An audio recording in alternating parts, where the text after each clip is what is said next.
जैसे गंगा मैया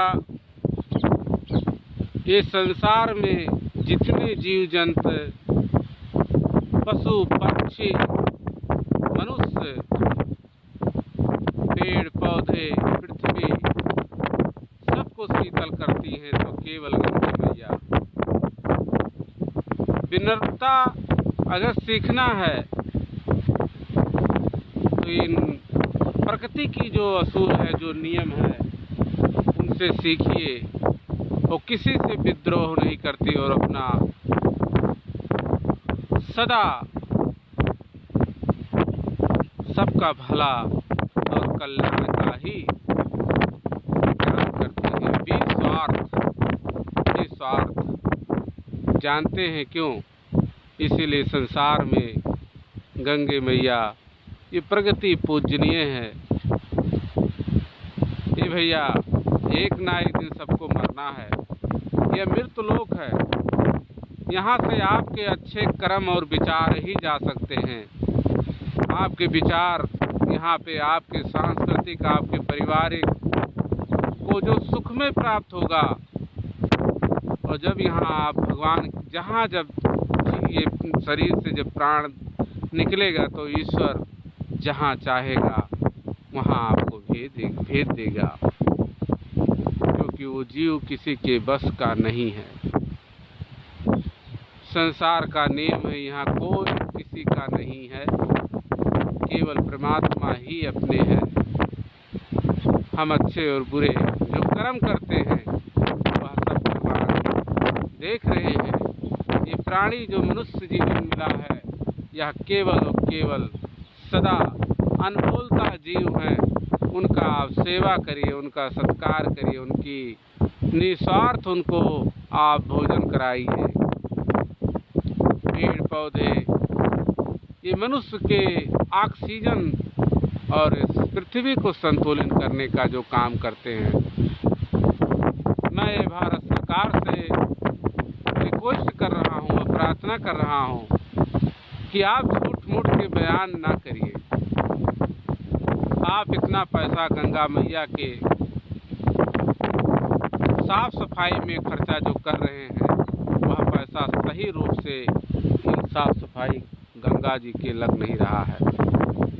आज ये सरकारी जो नौकरशाह लोग हैं और मंत्री नेता, यह सब पैसा खा रहे हैं। ये अपना ईमान धर्म बेच दिए हैं। यारे यार, कैसे नेता हो कि भारत माता की जय बोल करके और राष्ट्र की संपत्ति जो है उसको लूटते हो, अपने सुख सुविधा के लिए यूज करते हो। यह सब गलत है। आप लोग हिंसा करके जो गलत तरीके से पैसा कमाए हो और कमाते हो, एक बात नोट कर लेना, कोई भी हो वह भुगतना ही पड़ेगा सबको एक ना एक। इसलिए सत्मार करिए, गरीब असहाय का विस्वार्थ उनका सहयोग करिए, जो सरकारी सुविधा है उनको दिलाइए। आज तो ऐसा युग आ गया है कि बगैर पैसा दिए कहीं कोई जगह काम नहीं होता है। गरीब आदमी कहाँ जाए? ये हमारे देश का दुर्भाग्य है कि हमसे कई वर्षों बाद आज़ाद हुए, आज उनकी प्रगतिशील, उनकी संवेदना और उनकी विकास कहाँ से कहाँ हो गई। और आज हम वही 75 साल हो गए अनाज के लिए लाइन में जब ये गरीब जनता लगती है, कितना दुख और कितना पीड़ा होता है। मैं बहुत दुखी हो जाता हूँ कि मैं जब धर्म को मानता हूँ, करिए अपने लिए, कोई दिक्कत नहीं है। आप भी अच्छे रहिए, आपके बच्चे भी अच्छे रहें,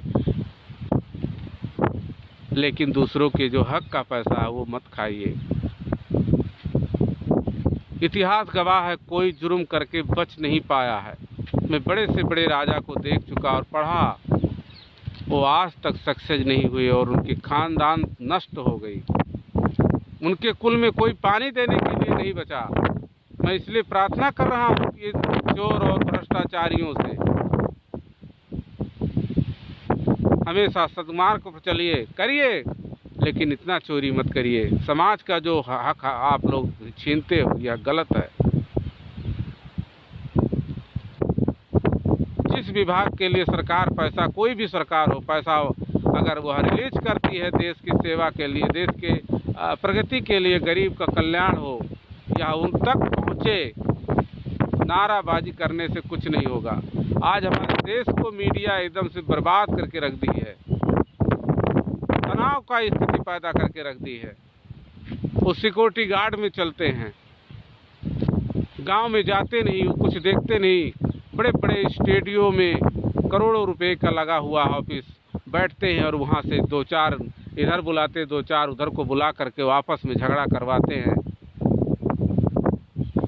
कोई सद्बुद्धि का और जो सत्मार्ग है वो चलना नहीं चाहता है।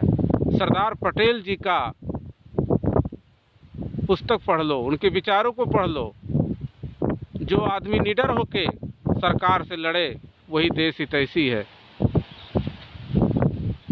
अगर वो सरकार उसके ऊपर जुर्म करती है तो वह ठीक नहीं है, प्रगति सब देख रही है, एक ना एक दिन उसको जरूर दंड मिलता है। महापुरुषों का फोटो लगा लेने से देश की चरित्र नहीं बदल जाएगी, उनके विचारों पे चलिए। आज युवा, जो हमारे युवा नौजवान देश के भविष्य हैं, इनको तत्काल कानून सेवा की जाए, तत्काल नौकरी दो। जो ज़्यादा तनख्वाह, उनको बेवजह क्यों तनख्वाह देते हो, ऑफिस में जाके कुर्सी तोड़ते हैं। उसी में से काट करके गरीबों को, जो पढ़े लिखे युवा टैलेंटेड है, उनको नौकरी दो। 30,000, 35,000, 40,000, उनका भी परिवार चले, वो भी अपने माँ बाप का सेवा करें, अपने बच्चों का सेवा करें, देश के हित के लिए काम करें। वो भी जब आगे बढ़ेंगे तब देश जाके तरक्की करेगा। भाषण देने से कुछ होता नहीं है।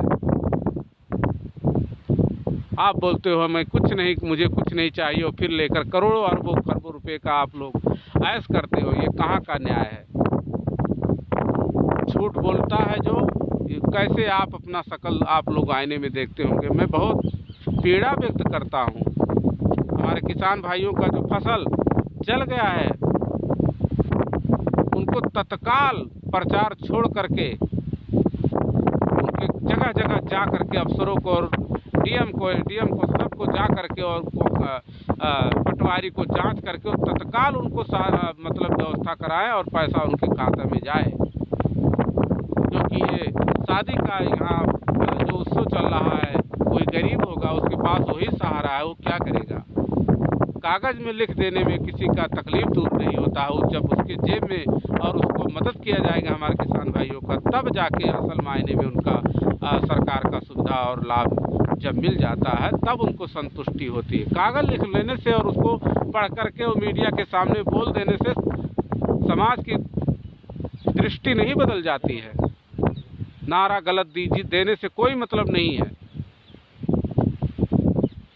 ये मेरे किसी से कोई विरोध नहीं है, मैं सच्चाई कह रहा हूँ। साथ दो देश का, और हमारे पुलिस डिपार्टमेंट्स को भी पूरा आज़ादी दो कि किसी के ऊपर अन्याय ना करे। कोई नेता, कोई भ्रष्टाचारी अफसर, कोई भ्रष्टाचारी नेता किसी गरीब के ऊपर वो दुरुपयोग करके और उनको 4 गाली ना दिलाए, उनको सताए ना, तब जाके न्याय मिलता है। ये पैसा ना, ये गरीब का है, ये जनता का पैसा है। उन्हीं के टैक्स से सब चलता है भारत का। कोई सरकार नहीं चलाती है मैं ये कर दूंगा, वो कर दूंगा। जब तुम खुद इस जनता के पैसे से, टैक्स पे पैसे के ऊपर चलते हो, गाड़ी करोड़ों रुपए लेकर चलते हो, तुम क्या कर दोगे? तुम्हारी औकात नहीं है कि तुम जनता का कोई चीज छीनो। सूद समेत के साथ उनको रिटर्न दो और उनका सहयोग करो। तानाशाही कभी चल नहीं सकती है। जय हिंद, जय भारत माता।